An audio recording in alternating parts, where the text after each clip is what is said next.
जब जॉब चाहिए सरकारी तो इंडिया करे अड्डा 24/7 पर तैयारी।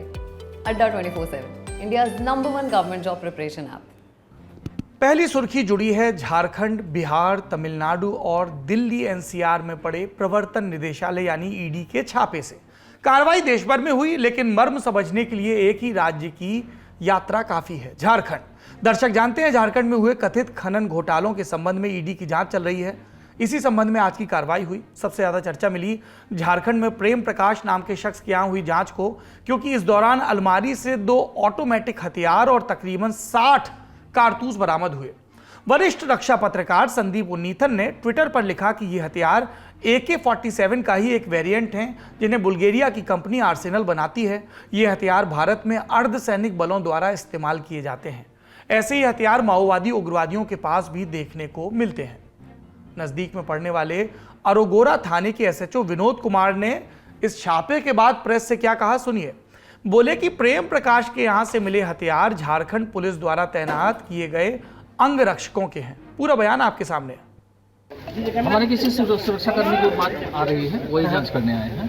कौन है? क्या आप लोग क्या इन्फॉर्म किया गया ये बताइए। मतलब हमारे सरकारी सुरक्षाकर्मी का ही यहाँ पे हथियार है, उसी की सूचना पर हम लोग आए हैं। AK-47 आपके सुरक्षाकर्मी का है? हाँ, जैसे सूचना है अब उसको जांच करने।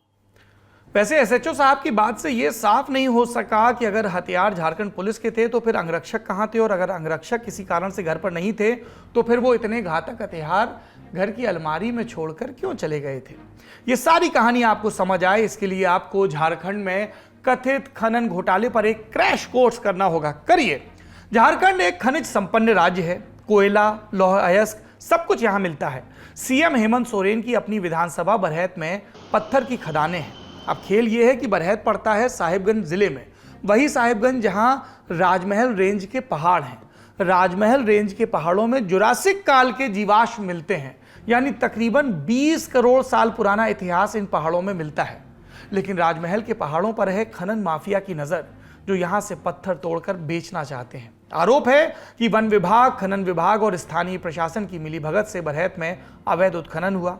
चूंकि इस पूरे कारोबार से भारी मात्रा में काला धन इकट्ठा होने का आरोप था, तो ईडी की एंट्री हो गई, जिसने मार्च 2022 में prevention of money laundering act PMLA के तहत मामला दर्ज कर लिया था। इसमें एजेंसी ने झारखंड के मुख्यमंत्री हेमंत सोरेन के सहयोगी और बरहैत में उनके स्थानीय प्रतिनिधि पंकज मिश्रा का नाम भी लिखा। इसके बाद से झारखंड भाजपा ने सूबे में इसे मुद्दा बना लिया। जवाब में मुख्यमंत्री हेमंत सोरेन ने कहा कि अगर अवैध उत्खनन हुआ तो वो अधिकारियों पर कार्रवाई करेंगे और इसकी रोकथाम के लिए CCTV कैमरे लगाए जाएंगे। तब से अब तक ईडी कभी बरहैत तो कभी झारखंड के किसी दूसरे जिले में छापा मारती जा रही है। अब तक ईडी ने 50 बैंक खातों में जमा 13 करोड़ 32 लाख रुपए जब्त किए। एजेंसी को शक है कि अवैध खनन से कम 100 करोड़ रुपए इकट्ठा किए गए थे। जुलाई के दूसरे हफ्ते में ईडी ने पंकज मिश्रा और उनके करीबी माने जाने वाले बाहुबली बच्चू यादव को गिरफ्तार कर लिया। इन दोनों से पूछताछ के बाद आज वाले छापों की भूमिका तैयार हुई। आज पड़े छापों और बरामद हथियारों ने झारखंड के मुख्यमंत्री हेमंत सोरेन की मुश्किलें बढ़ा दी हैं। फरवरी 2022 में भाजपा ने आरोप लगाया था कि हेमंत सोरेन ने खनन मंत्री की हैसियत से खुद के नाम एक खदान की लीज पर इन प्रिंसिपल अप्रूवल लिख दिया था।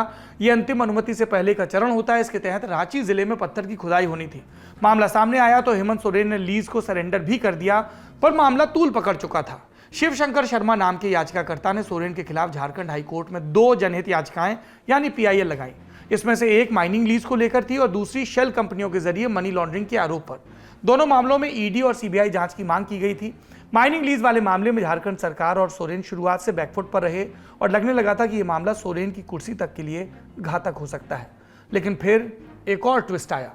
31 जुलाई को कोलकाता पुलिस ने शिव शंकर शर्मा की तरफ से PIL लगाने वाले वकील राजीव कुमार को गिरफ्तार किया। आरोप लगाया कि राजीव कुमार कोलकाता के एक व्यापारी से उगाही कर रहे थे और उन्होंने एक अन्य PIL वापस लेने के बदले 10 करोड़ मांगे। बात 1 करोड़ पर तय हुई और जब 50 लाख की पहली किश्त दी जा रही थी, तभी कोलकाता पुलिस ने रंगे हाथ वकील को पकड़ लिया। इसके बाद झारखंड सरकार ने झारखंड हाईकोर्ट में सोरेन से संबंधित दोनों याचिकाओं को सुप्रीम कोर्ट में चुनौती दी। कहा कि कोलकाता की गिरफ्तारी के बाद याचिकाकर्ता की साख खत्म हो गई, इसलिए इन याचिकाओं को भी रद्द कर देना चाहिए, क्योंकि इन्हें बुरी नीयत के चलते दायर किया गया। सुनवाई की कई चरणों के बाद फिलहाल ये स्थिति है कि सोरेन वाले मामलों पर झारखंड हाईकोर्ट की सुनवाई पर सुप्रीम कोर्ट की रोक लगी हुई है। लेकिन सोरेन के लिए मुसीबत एक और दिशा से आ रही है। चुनाव आयोग भाजपा ने झारखंड के राज्यपाल रमेश बैस के यहाँ एक विधिवत शिकायत की थी। पार्टी ने कहा कि माइनिंग लीज देकर सोरेन ने जनप्रतिनिधि अधिनियम 1951 की धारा 9A का उल्लंघन किया। धारा लाभ के पद के बारे में है, इसकी कानूनी व्याख्या जटिल है, सीधी सपाट परिभाषा नहीं है, लेकिन एक बात स्पष्ट है, चुने हुए जनप्रतिनिधि के दायित्व और हित अलग अलग हों, ये जरूरी है। इसका मतलब जनप्रतिनिधियों को जो शक्तियां दी गई वो उनका इस्तेमाल अपने निजी हित के लिए नहीं कर सकते, क्योंकि ऐसी स्थिति में उनके फैसले कानून की जगह स्वार्थ से प्रेरित हो सकते हैं। अब इस शिकायत को राज्यपाल बैस ने चुनाव आयोग के पास भेज दिया और आयोग ने इस पर झारखंड सरकार से फाइलें भी तलब कर ली। शिकायतकर्ता और बचाव पक्ष अपनी लिखित दलीलें भी जमा कर चुके हैं। सूत्रों का दावा है कि आयोग ने अपनी अनुशंसाओं वाली रिपोर्ट का ड्राफ्ट तैयार कर लिया है और ये कभी भी झारखंड के राज्यपाल को सौंपी जा सकती है। तो फिलहाल हेमंत सोरेन का पद बड़ी बारीक डोरी से लटक रहा है। ऐसे में उनसे जुड़े किसी और मामले में असलाहा बरामद हो जाना अच्छा संकेत तो नहीं है उनकी राजनीतिक सेहत के लिए। वैसे झारखंड की बात चली है तो एक और अपडेट देते चलें। झारखंड में एक नया कानून बना था, the code of criminal procedure Jharkhand amendment bill 2020। इसे राष्ट्रपति ने अपनी विधिवत मंजूरी दे दी है, यानी ये कानून अब लागू किया जा सकता है। इस कानून के तहत भगोड़ों पर उनकी गैर मौजूदगी में भी मुकदमा चलाकर सजा सुनाई जा सकती है।